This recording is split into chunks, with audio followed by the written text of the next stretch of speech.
Michael Moore asked him to help tell the story of being a Muslim in America, claiming they were being persecuted because they couldn't build a mosque in Tennessee. But once he dug into the details, the entire story changed. Joining us now, documentary filmmaker Eric Allen Bell. Thank you for joining us, sir. I followed this extensively, this Murfreesboro, Tennessee mosque. It's a big mosque. Tell us how it went down. Originally, they got approval to build it. They started to build it. Then what happened? Well, the approval was to build a 53,000 square foot mega mosque in a town of 100,000 people with 200 to 300 Muslims, only 45 of which are paying members. So we're talking about a multi-million-dollar project. There was backlash in the community against it, and I thought this would make a great documentary. I also went into it with a bias that this is really just about civil rights and religious freedom, and had pursued that, had shot 300 hours of footage taking that point of view. And then, let me get this straight. There was the Michael Moore group, a couple of liberal-leaning groups that funded your project. Is that right? No, I keep hearing that Michael Moore funded my project. Michael Moore did not fund the project. He was very supportive. I wrote for michaelmoore.com. The funders of the project, I signed a non-disclosure agreement, and I can't disclose, but it was not Michael Moore. Okay, so now you're into this filming. You're leaning towards the original thought that the Muslim groups or the builders of the mosque were being persecuted. But what happened? What changed your mind? You know, I think there's a perceptive disability that a lot of liberals have, which is when I say Islam, you hear Muslim. So I kept thinking that the opposition to Islam was an opposition to the Muslims. And seeing the Muslim community as victims, my inclination was to stick up for them. So it wasn't until I started to do some serious research about Islam that I realized what was actually happening here, and that I had gotten this whole thing completely wrong. And what is actually happening? I only have a couple of seconds. Tell me what you found. I found that there's a man who raped a 9-year-old girl, who owned slaves, who killed his critics, who beheaded a tribe full of Jews named Muhammad, who's the highest moral example in Islam for 1.6 billion people, and that this is a radical, savage religion. The people aren't all radical, thank God, but the religion is the worst, most deadliest idea in the history of the world, and we need to make sure that we keep a close eye on it in this country. All right, we're going to have to leave it there. Very interesting topic. Love to have you back and maybe expand on it a little bit more. The treatment of the left after you got this stuff done. Thank you very much for joining us. Sure thing. All right. He was ready for a fight for a controversial mosque in Tennessee, but what he discovered about radical Islam changed his mind completely.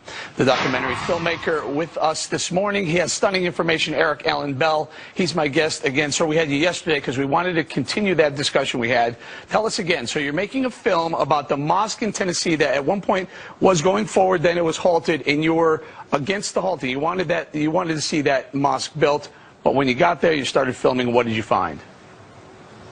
Well, I wrongly thought that the opposition to the mosque was about evangelicals wanting to maintain the home court advantage and just not wanting another religion to have such a big facility in their town.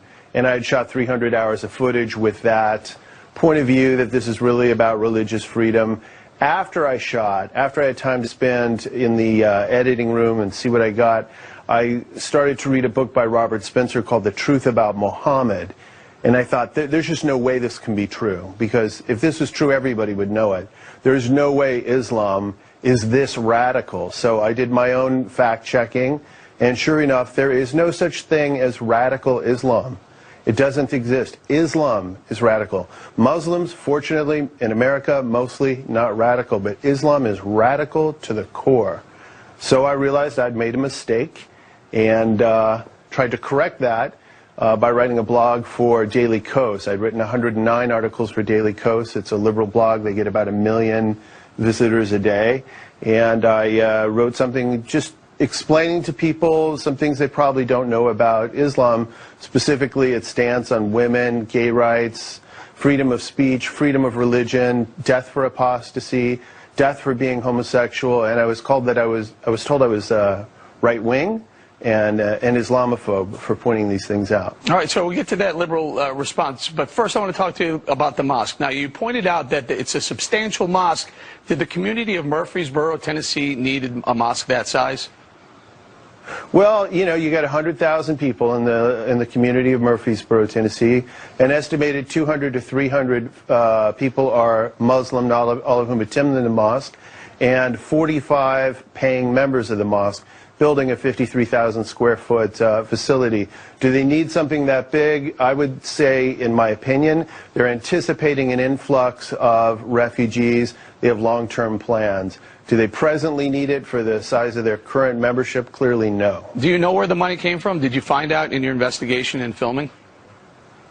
You know, that's the million-dollar question. We don't know. I have found a link between Abdul Kati, the vice president of the treasurer and vice president of the Islamic Center, between the North American Islamic Trust, which is a Muslim Brotherhood front group. But as far as following the money, a smoking gun in that regard. And now, lastly, the liberal media, since you've changed your opinion on that mosque, they're treating you how? Well, they don't return my calls. I mean, you know, they loved me when I was saying that this was a civil rights issue. You know, the only media that's paying attention to this issue when I present facts, scary facts, are the conservative media. That's where I get invited to go on the radio and on television. The liberal media, which I didn't believe existed before this, I thought that was invented by Rush Limbaugh. There is a liberal media, and they do have a bias. They're not interested in this story. You know, I spent an hour doing a pre-interview with National Public Radio, and I presented a lot of alarming evidence to them, and they didn't do anything with it. Why is that? Why did they turn their eye, as you point out, to the facts? Who knows, really? I think it's hard to admit when you're wrong. Who knows where they're getting their funding? And I think, like we had talked about yesterday, there's a perceptive disability that a lot of liberals have. When I say Islam, they hear Muslim.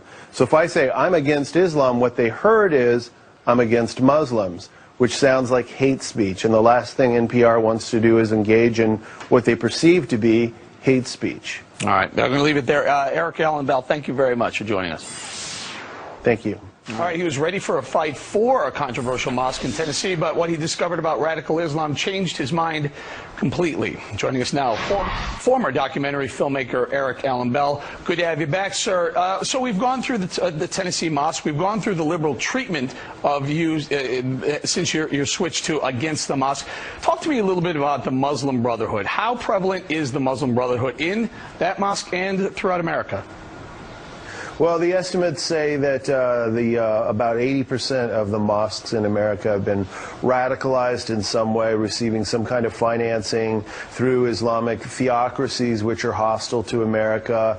The literature, which is usually published by Muslim Brotherhood front groups, teaches sedition, treason, Jew hatred. Let's not forget that the mandate of Islam, not radical Islam, is to force the world to submit to Islam. So that's what's taught in mosques. How aligned is the Muslim Brotherhood with the Islamic Center of Murfreesboro? Time will tell. That there's an alignment is clear. On my website, globalinfidel.tv, I've provided the documents that I have that caused me a great deal of concern about Abdul Kati in particular as a Muslim Brotherhood operative. I'm just wondering, why hasn't the Department of Homeland Security done anything? And there are others there. Mossad Rawash, a member of the board of the Islamic Center of Murfreesboro, is uploading photos of known Islamic terrorists to his MySpace page, sharing them with his Islamic friends throughout the world, and nothing has been done, and the media couldn't be less interested. Mr. Bell, there are some that would say that there's a Sharia creeping into American society, and may or may not be through the mosques. Do you see that? Yeah, when I first heard that word creeping Sharia, it sounded like some kind of Red Scare paranoia thing to me. Until I started to actually do the research, I started to look at what Frank Gaffney and this Center for Security Policy had put out, a 10-part video and also a written report. And it shows the signs of, you know, soft jihad or stealth jihad. Let's not forget that the Holy Land Foundation, which is the largest bust on the part of the FBI of an Islamic charity, charity that was funneling monies into Islamic terrorist organizations, that a memo was unearthed called, that memo, what it called for was to engage in a civilization jihad, which would destroy the West from the inside using its own evil hands. And many of these Muslim Brotherhood Front organizations, especially the Council on American Islamic Relations, which was an unindicted co-conspirator in the Holy Land Foundation trial, are clearly using our media, our legal system, our academic system, and so forth to try to destroy America from the inside. And sir, lastly, at one point during your career, you were at least friends with, or at least had consultations with the likes of Michael Moore and some of the other liberals on the left. How has that relationship changed? A lot of them broke up with me through text message.